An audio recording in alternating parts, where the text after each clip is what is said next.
Single dad brought 6 women home. His 11-year-old daughter rejected every one. The notebook had a black cover and 6 names inside. Every name was crossed out in red. Matilda was 11. She had been keeping the notebook for 8 months. 1 entry for every woman her father brought home.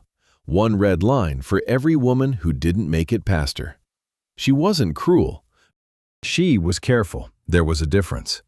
It had started the night she found her father sitting alone in the dark, holding an old family photograph, not crying, not doing anything at all. That stillness scared her more than tears would have. She went back to bed without the water she'd come for, looked up at the glow-in-the-dark stars on her ceiling, and made a quiet decision. Not just anyone. 6 women, 6 red lines. Her father never knew the notebook existed. She turned to the last blank page now and picked up her pen. Then put it down. The 7th woman was different. She just didn't know what to do with different yet. It started on a Tuesday with a phone call the school made at 2 p.m.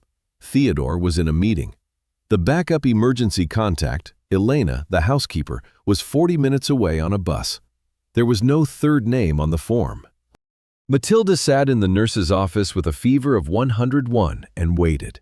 The woman who came had no reason to come. She was a stranger who happened to be sitting next to Elena on that bus, who happened to hear the problem, who happened to say, "That school is near my place, I'll go." Her name was Hazel. She had her own life, her own exhaustion, her own reasons to go straight home. She sat on the floor beside Matilda anyway, not on the chair, the floor. Matilda noticed. She didn't know she was being watched.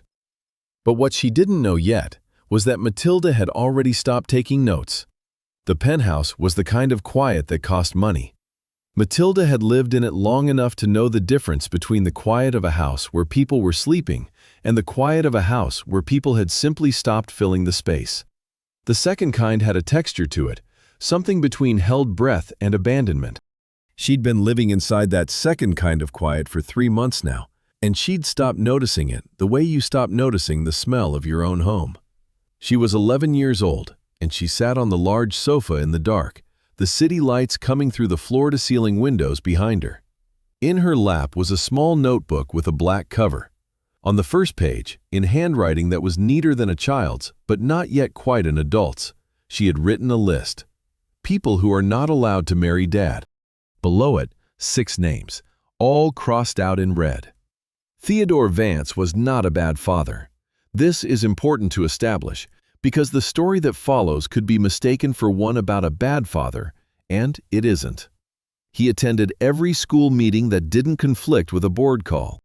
He remembered Matilda's allergies, her favorite flavor of ice cream, the name of the stuffed rabbit she'd slept with until she was 8 and then quietly retired to the top shelf of her closet.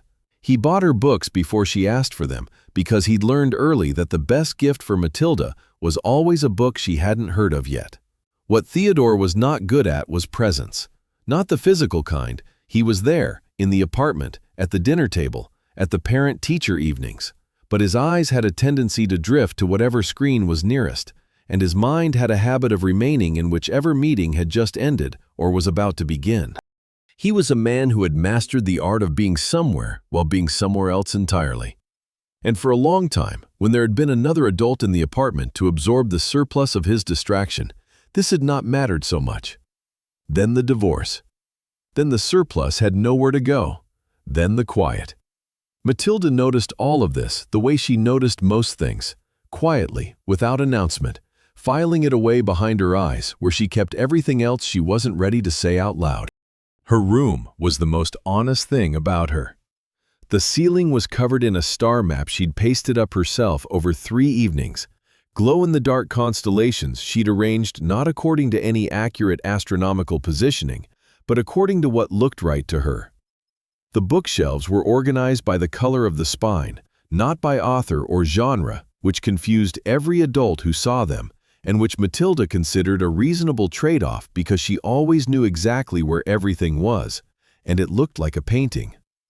She read more than she talked. She observed more than she asked. She had learned this from her mother, who had said once, while watching a man at a party work very hard to impress everyone in the room, If you want to know who someone really is, don't watch them when they're trying. Watch them when they think no one is looking. Her mother had left 8 months ago. The lesson had stayed. The night the notebook was born, or rather, the night that made the notebook inevitable, happened 3 months after the divorce papers were signed. Matilda woke at 2 in the morning, not from a nightmare, just thirst, ordinary and inconvenient.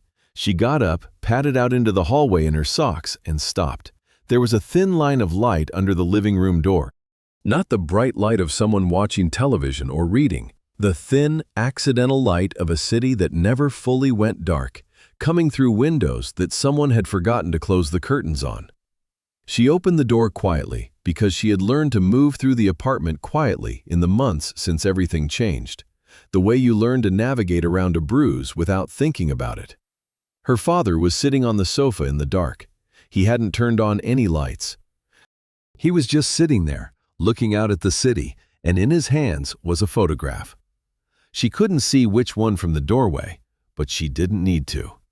She recognized the shape of how he was holding it, both hands like something fragile, like something he was trying not to drop. He wasn't crying. He wasn't doing anything at all. He was just sitting there with whatever he was feeling, and that, the stillness of it, the silence of it, was more frightening to Matilda than tears would have been. She understood, in the way that 11-year-olds sometimes understand things they don't have the vocabulary for yet, that this was the kind of pain a person carries not because they're strong, but because they don't know where to put it down. She stood in the doorway for a long moment. Then she went back to her room without the water. She lay on her back and looked at the stars on the ceiling and thought, Dad needs someone. But not just anyone. She didn't write anything down that night. She just held the thought in the dark. 2 weeks later, Theodore introduced her to a woman named Christine. Christine had the kind of enthusiasm that arrived in a room before she did. She bent down to Matilda's eye level. Matilda was 11, not 4, but she had learned that adults often could not tell the difference, and said, in a voice pitched several notes too high, "Oh, I've heard so much about you." Matilda smiled with the polite half of her face and thought, "My father has not mentioned you once." After Christine left, Matilda went to her room and took a small black notebook out of her desk drawer. She wrote the name at the top of the first page in blue pen. Then, beneath it, one word. No, she didn't call it a test. She didn't call it anything. She was just writing down what she had seen. There were 6 of them over the following months, and Matilda did not compile a comprehensive biography of each. She had neither the interest nor the resources for that kind of investigation. What she did was watch. And what she watched for was not a checklist of virtues. She was not looking for kindness exactly, or intelligence, or beauty. She was looking for something she didn't have a clean word for. Something that announced itself only by its absence in the wrong people and its presence in those who didn't know they were demonstrating it. Rachel was the second. She came to the apartment once for dinner, sat beside Matilda at the kitchen island, and without asking, reached over and took an apple from the bowl Matilda had been eating from. She bit into it, made a small face at the sourness, and set it back down. Not her apple, not her bowl. She didn't apologize. She didn't even seem to register that Matilda had been watching. Matilda wrote, "Takes other people's things like they're already hers." No, Diane was the 4th. She arrived one afternoon when Ba Elena, the woman who cleaned the apartment twice a week, and who had been, without anyone officially designating her as such, the most consistent adult presence in Matilda's life for the past year, was down on her hands and knees finishing the kitchen floor. Diane walked through the kitchen without looking down, her heels leaving 2 shallow prints in the wet tile. She called Ba Elena, "Hey," when she wanted to know where the bathroom was. Matilda watched Ba Elena's face. Then she wrote, "Cannot see the person standing right in front of her." No, Monica was the 6th. And Monica was the one that changed the texture of things, though not in the way Matilda would have expected. They were all 3 in the front hallway. Matilda, Theodore, Monica. When Matilda's sock caught the lip of the hallway rug, and she went down onto the bottom step of the entrance stairs, landing hard enough on her knee to open a small cut. It wasn't serious. It bled the way minor wounds do, a little bright blood, a small sharp sting. Monica looked down at her, then, and this was the part Matilda held on to afterward, the part she wrote about. Monica's eyes moved to the spot of blood on the cream-colored runner, and what crossed her face was not concern but something closer to inconvenience. She turned back to Theodore mid-sentence, picked up the thread of their conversation. Theodore was pouring wine. He hadn't seen. Matilda stood up on her own. She walked to the kitchen. She found the first aid box in the cabinet under the sink, and she put a bandage on her own knee. And Ba Elena, who was not even supposed to be there that evening, came hurrying in from the other room, having heard the fall, in her language, gently checking the knee with her careful hands. That night, Matilda knocked on her father's bedroom door. "Did you like Monica?" Theodore asked. He was trying. She could see him trying. Matilda looked at him for a moment. "Did you notice I fell earlier?" Theodore went still. "What? When?" "In the hallway." He looked at her, at the slight stiffness in how she was holding her leg, which he had not seen until this exact moment. "Matilda, are you okay? Why didn't you?" "It's fine," she said. Her voice was even. Monica seemed fine. She closed the door before he could say anything else. Later in her notebook, she wrote Monica's name and beneath it 2 lines. "Didn't see me fall. Neither did Dad. Dad is also losing the ability to see." That was the line that scared her most, looking back at it. Not the line about Monica, the line about her father. She understood by then what she was really doing, not in the clear language she'd come to later, but in the murky, wordless way that children sometimes know things before they can articulate them. She was not only screening these women, she was keeping watch over someone who had stopped keeping watch over himself. Her mother had left and her father had turned inward, had built his life into a structure dense with meetings and deliverables and the particular armor of someone who intends never to be caught off guard again. And inside that structure, in the penthouse with the expensive quiet and the city lights and the star map on the ceiling, Matilda had been largely alone. She had not told anyone this. She had not told her teacher, who had noticed she seemed quieter this year and had written thoughtful in the margin of the semester report. She had not told her best friend Priya, who had her own family configurations to navigate. She had not told her father because her father was the person she was trying to protect. And you don't go to the person you're protecting to tell them you're protecting them. She'd told the notebook. 6 names, all crossed out in red. The trigger for the 7th page was not a meeting. It was a fever. Matilda got sick on a Tuesday in October, a low-grade misery that started in the back of her throat at morning assembly and had worked its way into a proper temperature by second period. The school nurse called Theodore's number.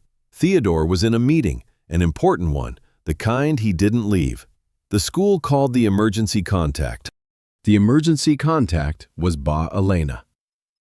Ba Elena was on a bus 40 minutes away, her phone small in her arthritic hands as she tried to figure out whether she could get a taxi and whether it would be faster and whether she should call Theodore again. She was still working this out when the woman next to her, a stranger or a version of a stranger, an old neighbor she hadn't seen in more than a year, running into her by the small, improbable chance that holds cities together, said, "What's wrong?" Ba Elena explained. There was a child. She was sick at school. The school was close to here. The father couldn't be reached. The woman on the bus was named Hazel. She was on her way home after a morning shift, planning to sleep before an evening one. She had a brother she looked after, and not much margin in her days. She looked at Ba Elena's face. "I'll come with you," she said. "The school is closer to my stop anyway." It was not a grand gesture. It was not charity. It was the kind of thing that gets done when someone is visibly worried and you happen to be right there and the thing is manageable, and so you simply do it. Hazel would not have described herself as especially good or especially warm in that moment. She would have described herself as present, which is a different thing, and perhaps, in the end, more reliable. She picked up Matilda from the school nurse's office, drove her home in the taxi they'd taken, and found her way around a kitchen that wasn't hers to make ginger tea from ingredients she located by opening cabinets methodically until she found them. She left the kitchen as she found it. She did not ask permission because there was no one to ask. When Matilda said from under the blanket on the sofa, "Who are you?" Hazel told her the truth. "I'm Ba Elena's old neighbor. I happen to be on the same bus." "You don't know my dad?" "No." Matilda considered this. Her head hurt and the tea was hot, and the woman sitting on the floor beside her had not yet done anything wrong. "Then why did you come?" Hazel looked at her. "Because Ba Elena was worried, and you had a fever." Matilda said nothing. She filed the answer away, not in the notebook, in the place behind her eyes. Theodore came home to find them on the floor with the star map, Hazel cross-legged and slightly awkward, Matilda explaining the naming conventions she'd developed for stars in the Orion region. Hazel looked up. "She needs kanji. I made some. It's in the kitchen." And she just named that star near Orion's belt Toast, because she's hungry and I haven't found any bread yet. Matilda looked at her father. She didn't say anything. Theodore thanked her. He asked for her number. Hazel hesitated. There were honest reasons to hesitate. A full life, a brother who needed her, the general wisdom of not beginning things you couldn't finish. And Matilda, for the first time in 8 months, voluntarily offered something to a stranger. "Give him your number," she said. "He's a good person. He just gets distracted." Hazel looked at the girl on the sofa, then at the man in the doorway. She wrote her number on the notepad by the phone, the old-fashioned way, because there was something in the moment that called for that. On the bus home, Hazel thought more about the girl than about the father. In her room, late, Matilda opened the notebook to a clean page. She wrote a name at the top. Just the name. She stared at it for a while. Then she closed the notebook without writing anything else and lay back and looked at her stars. For the first time in 8 months, she didn't know what she was hoping for. The difference, Matilda would think later, was direction. With the first 6, she had watched from a distance, passive, removed, the way a scientist observes something behind glass. She would sit on the periphery of a room and let the situation unfold on its own and simply record what she found. This had felt scientific, objective, safe. With Hazel, something shifted. She couldn't have named it precisely at the time, but in the weeks after the fever, after the ginger tea and the star map, and the name Toast given to a burning point of light 40 light-years away, Matilda began to do something she hadn't done before. She began to engineer small situations.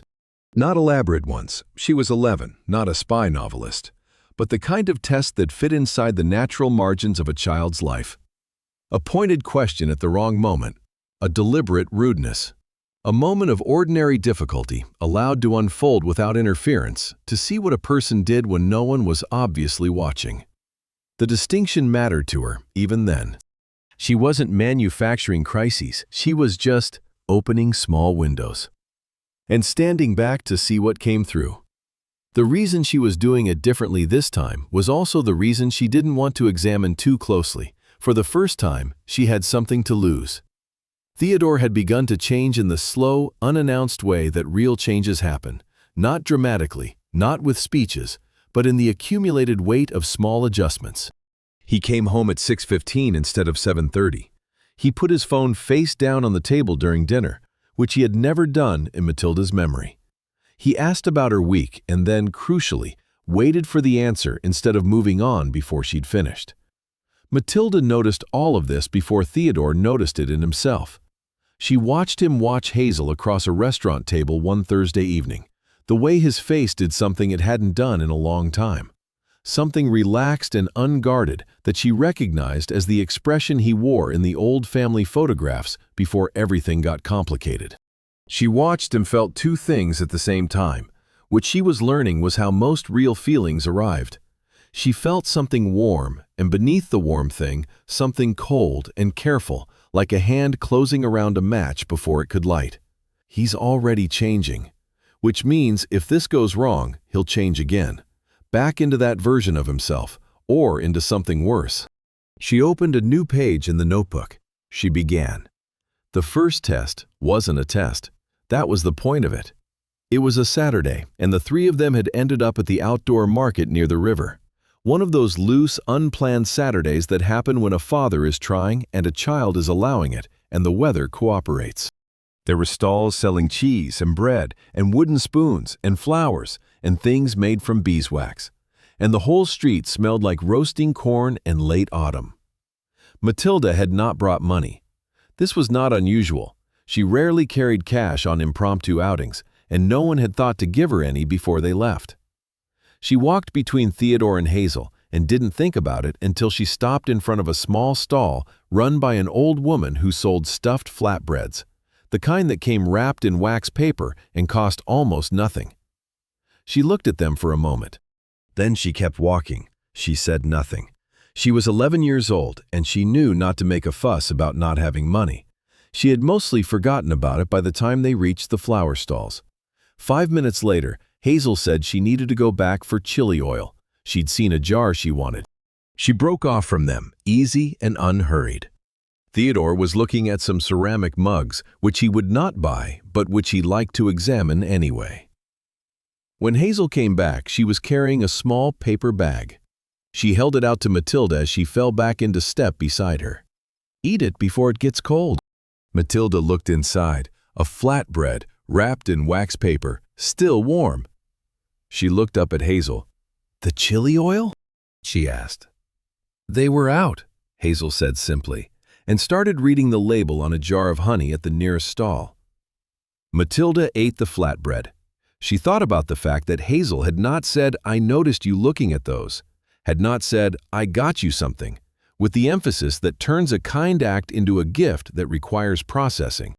Had just handed it over and found something else to look at, so that Matilda didn't have to feel seen wanting something she couldn't have.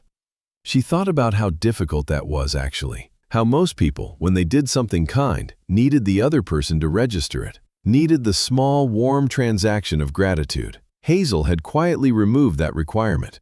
That night, Matilda wrote in the notebook, "Saw what I needed without making me feel seen needing it. Harder than ordinary kindness, not eliminated." She read it back. Then she crossed out "not eliminated" and wrote, "still watching." The second test was Matilda's. Deliberately. It was a Sunday afternoon, and Hazel had come over. She did this sometimes now, loosely, without much ceremony, the way people begin to occupy a space before anyone officially invites them to. She and Theodore were on the sofa talking about something Matilda didn't follow, something about building permits and a renovation project Hazel was involved in through work. Matilda walked in from her room, did not greet either of them, climbed onto the sofa between them with the full, purposeful confidence of someone who had calculated exactly how much space they were taking up, opened her book, and began to read. It was rude. She knew it was rude. She did it anyway. Theodore straightened. "Matilda!" Hazel put a hand lightly on his arm. Just for a second, not a large gesture, just a small one that said wait. Then she turned to Matilda. Not with sweetness layered over irritation, not with the bright, brittle energy of an adult who has decided to be patient as a performance, but simply, directly, the way she might address anyone. "What are you reading?" Matilda looked up. She had prepared herself for several things: a gentle reprimand, a pointed look, an exaggerated friendliness that was really just politeness wearing a costume. She had not prepared herself for genuine curiosity. A book about space. Which part? Black holes. Hazel tilted her head slightly. Do they actually swallow things, or is that just how we talk about it? Matilda looked at her for a moment. She was deciding, real question or a tactic. She ran it through whatever internal mechanism she used for these assessments and arrived at real. Hazel was genuinely asking. Something about the way she'd framed it, the slight skepticism in just how we talk about it, indicated she'd thought about it before and hadn't fully satisfied herself with the popular answer. Matilda closed her finger in the page and sat up a little. It's more accurate to say they warp spacetime so severely that past a certain point, the event horizon, nothing that crosses it can have a trajectory that leads back out. It's not that they pull things in like a drain. It's that the geometry of the space itself changes. So things don't get pulled in. The concept of away from it just ceases to exist past a certain point. Basically, yes. That's actually more disturbing, Hazel said. Not performing engagement, just honestly finding it more disturbing. Matilda felt the conversation happened to her the way good conversations do. She hadn't decided to have it. It had simply occurred. By the time Theodore had quietly retrieved his phone and was answering something, she and Hazel had covered the practical impossibility of observing an event horizon directly. The name singularity and why it was technically a point where physics stopped working rather than a thing that existed. And the unsatisfying fact that nobody was entirely sure what happened inside one. When Hazel left an hour later, Matilda went to her room and sat at her desk for a while before opening the notebook.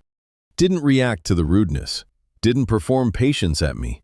Question about black holes was real. She actually wanted to know. First time someone has asked me something about space and been surprised by the answer in the right direction. She paused. Then, not eliminated. But for the first time, I'm aware that she might be observing me back. The third situation was nobody's design. They were at the supermarket, a task that had somehow become a loose collective errand.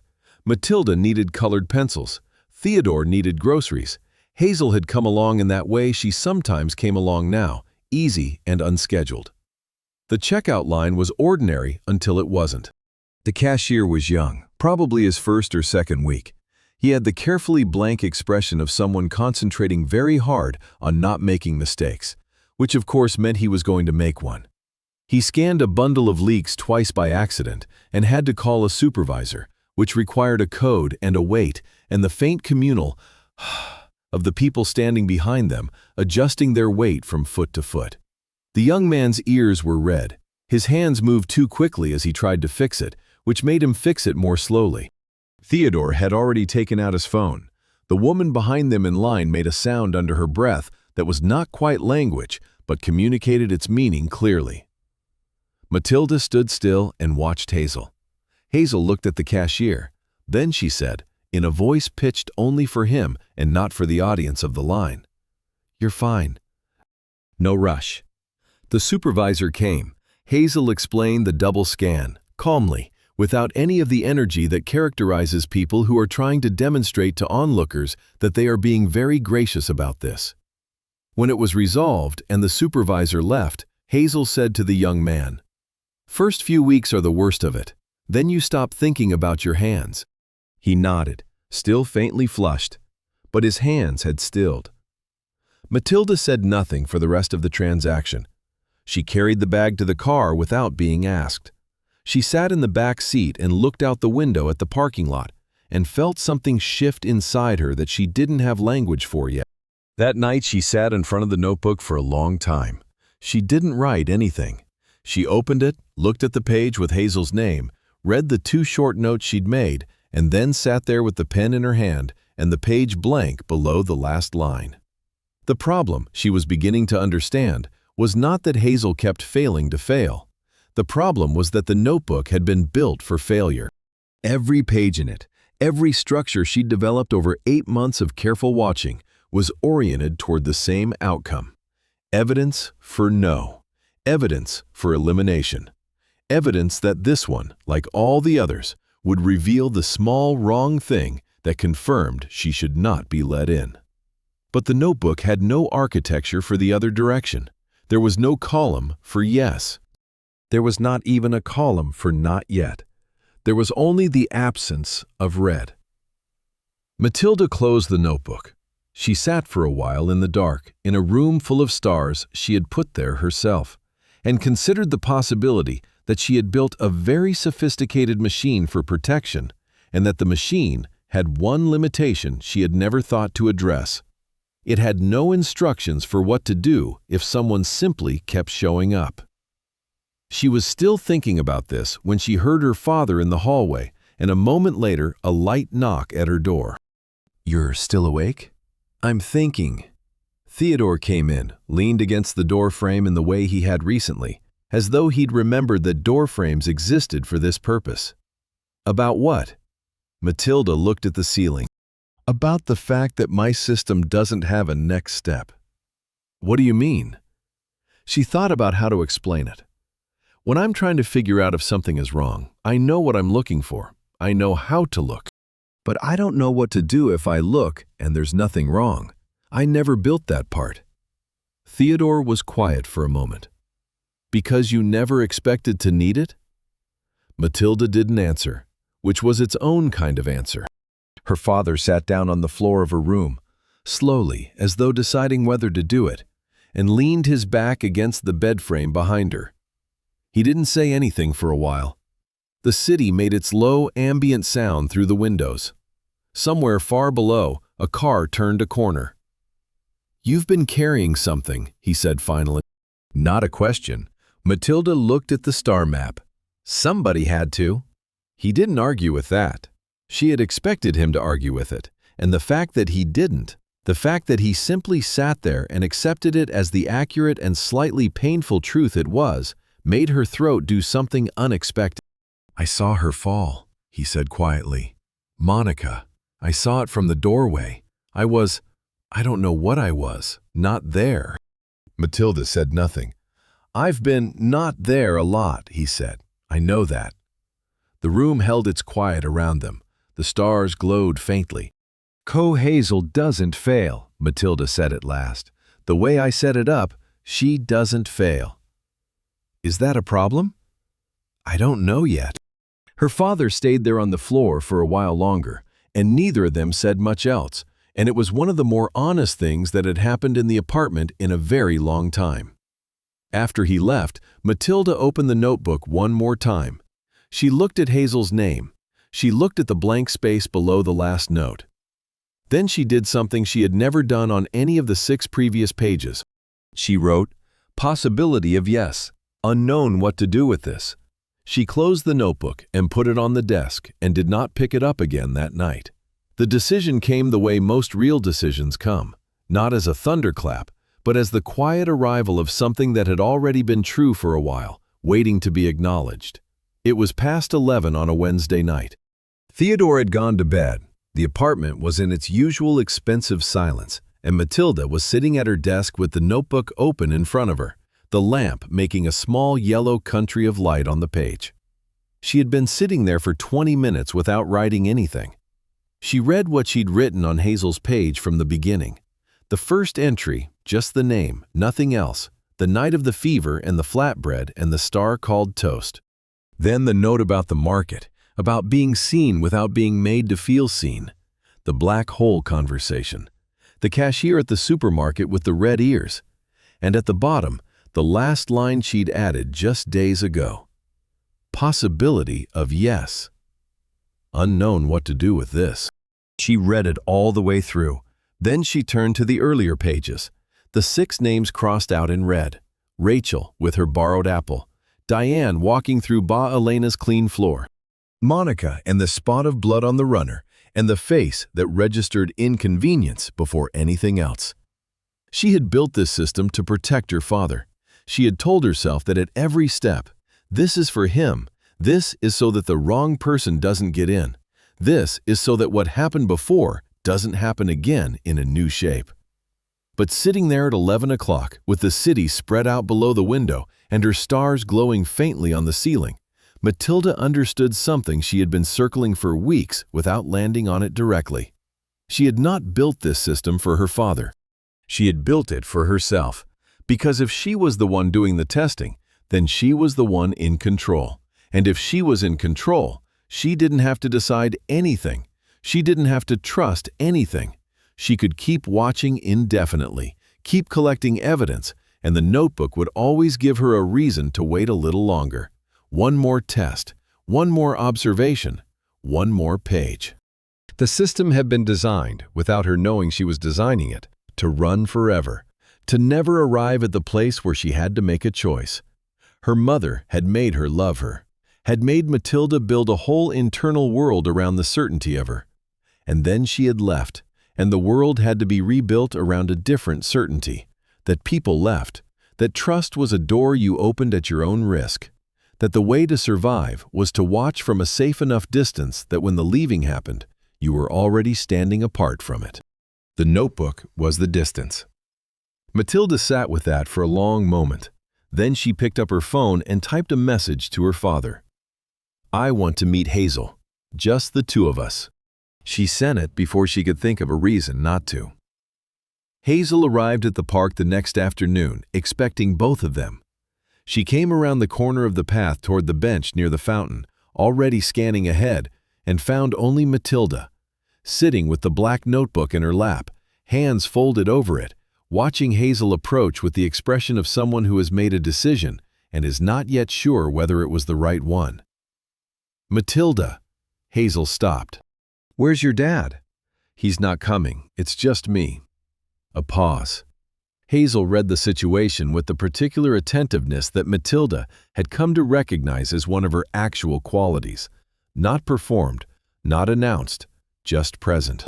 She came and sat down on the bench, leaving reasonable space between them, and waited. Matilda held the notebook for another moment. Then she held it out. "Read it."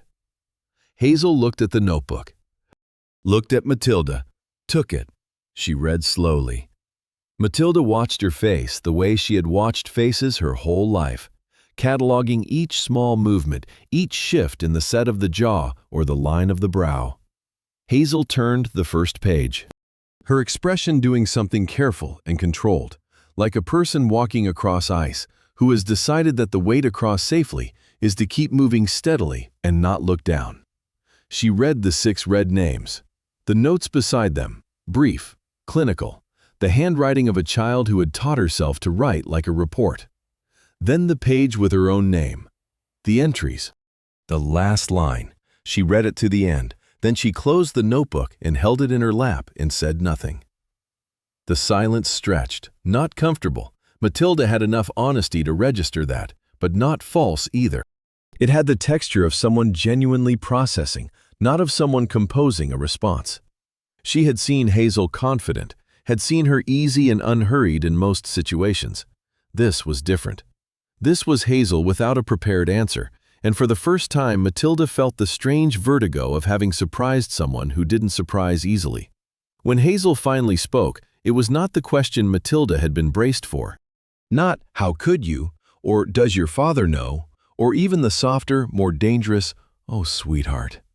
She asked, "If I had failed one of those, what would you have done?"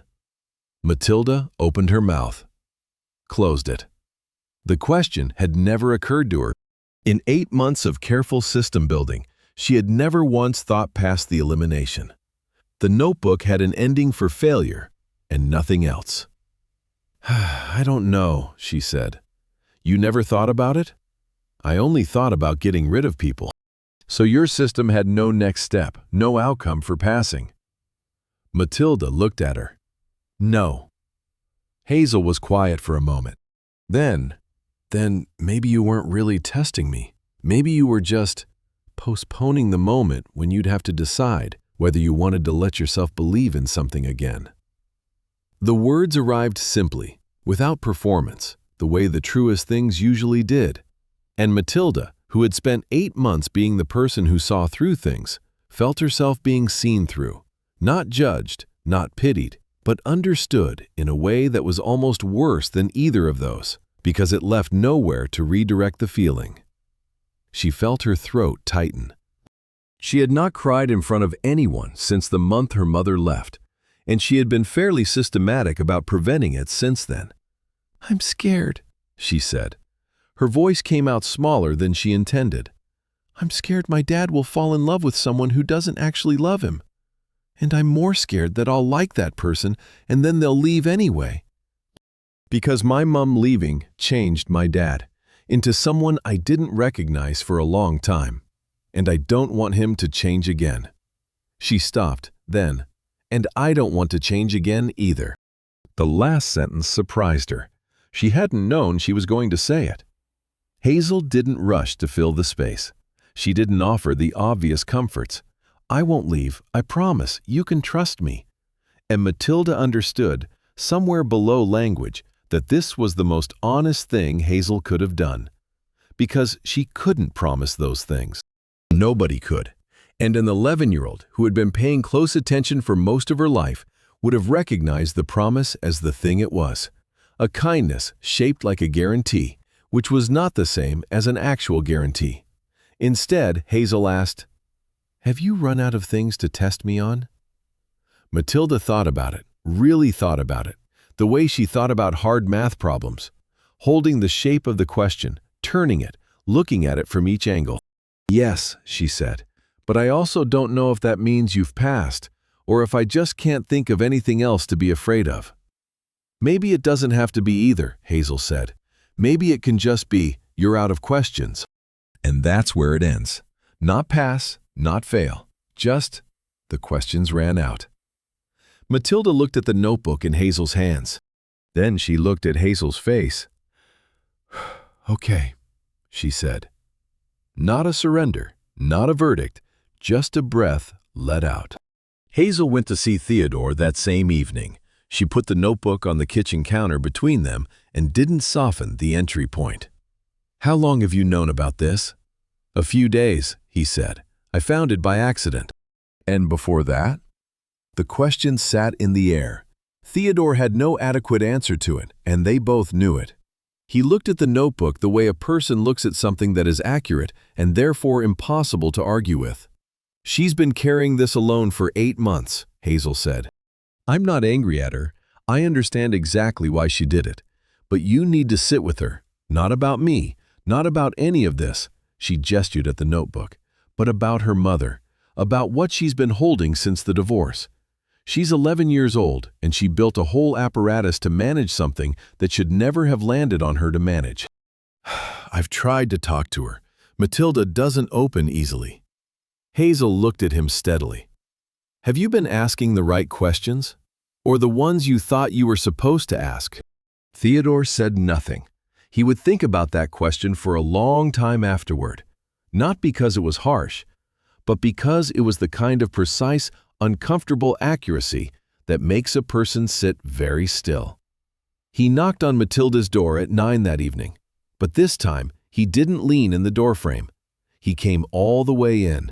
He sat down on the floor, back against her bed frame, in the space below the glow-in-the-dark stars, and he waited until she put her book down and looked at him. "I owe you an apology," he said. "For what?" "For leaving you to manage something that wasn't yours to manage. I was busy protecting myself from being hurt again. And while I was doing that, you were doing the same thing for me. But you were 11, and you were doing it alone, and that's—" He stopped, restarted. "That's something I should have seen, and I didn't." Matilda was quiet for a moment. "You saw the notebook." "Yes." "You're not angry?" "I'm not angry at you. I'm angry at myself for not making it so that you didn't need the notebook." She picked at the corner of her book cover. "I didn't want to need it either." "I know." He looked at the stars above them, her stars, her private cartography. "Can we try something, both of us? Not knowing how exactly, but trying together." Matilda looked at him for a long moment. "You always say you prepare everything in advance." "I know. This one, I don't know how to prepare for." She moved from the bed to the floor and sat beside him, and neither of them said anything for a while, and the silence was entirely different from the silence that had been living in the apartment for 8 months. It had warmth in it. It had 2 people in it. 2 days later, Hazel came over. Matilda was at the kitchen table doing homework. She went to her room, came back, and set the black notebook on the table in front of Hazel without preamble. "Keep it." Hazel looked at it. "I don't need this, Matilda." "I know, but if I keep it, I'll use it." She looked up and met Hazel's eyes directly, with the full steadiness of someone who has made peace with a decision. "I want to try not using it anymore." Hazel picked up the notebook. She didn't thank her. She didn't say anything that would require Matilda to perform a feeling she wasn't ready to perform. She simply took it, the way you accept something that is being entrusted to you. Matilda went back to her homework. After a moment, "Do you know calculus? I'm about to start integration." "I know some. It's been a while, though." "Then we can review it together." Hazel pulled a chair out and sat down across from her. "Show me where you are." 2 months later, on an ordinary Tuesday evening, Matilda looked up from her homework and saw it. The thing she had been watching for, measuring for, building elaborate systems to evaluate for, without ever quite knowing that this was what she had been looking for all along. Hazel at the table beside her, reading quietly. Theodore at the stove, making dinner he wasn't yet good at, but had stopped asking Ba Elena to finish for him. The smell of something slightly overseasoned. The sound of pages turning. The low music Theodore put on when he was cooking, which he was embarrassed about and which both of them pretended not to hear. Nothing was declared. Nothing was resolved in the way stories resolve, with a speech, a scene, a confirmation. It was just an ordinary evening in an apartment that had learned to be warm again. Matilda looked at it for a moment. Then she went back to her homework. And she understood, with the particular clarity of someone who has spent a long time watching and has finally let herself simply see, the difference between recording a moment and keeping it. She kept this one. "I started with a list of people who weren't allowed to marry my dad. I thought I was testing them, but really I was testing whether I was brave enough to let anyone in again, after learning that people could leave. Hazel didn't pass my test. She just stayed long enough for me to stop being afraid. And maybe that was what I needed from the beginning." The last image is not a voiceover. It is Matilda walking through the kitchen to get water, passing the bookshelf where the black notebook sits. Hazel had placed it there, visible, not hidden away, as if to say, "This is part of your story, and you don't have to be ashamed of it." Matilda glances at it for 1 second. Then she gets her water and goes back to the table. If this story stayed with you, if you saw yourself in Matilda, in Theodore, or in the quiet patience of someone who just kept showing up, like and subscribe. There are more stories like this one coming, and you won't want to miss them.